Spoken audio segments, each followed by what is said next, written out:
start with the name of the God. Hello everyone.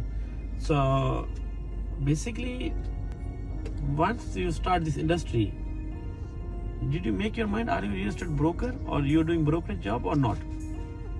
Are you serious about this job or not? If you're serious about this job, within 1 month, why the result is not coming?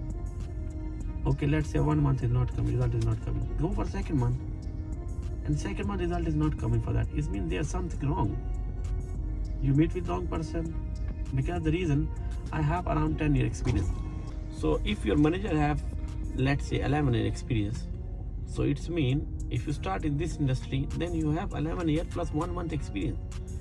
And if you have 11 year and 1 month experience, you cannot close the deal. There's something wrong. Did you go and sit with your manager?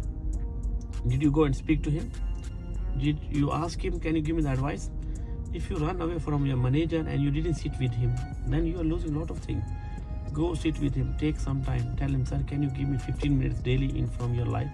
And believe me, if he hire you in your the industry, in the office, he can give you the time. So please, if you work in the real estate, please keep in touch with your manager. If you keep in touch with your manager, you are the winner. Always keep in touch with the owner and the manager, and you are the winner for this industry. Stay tuned for more videos.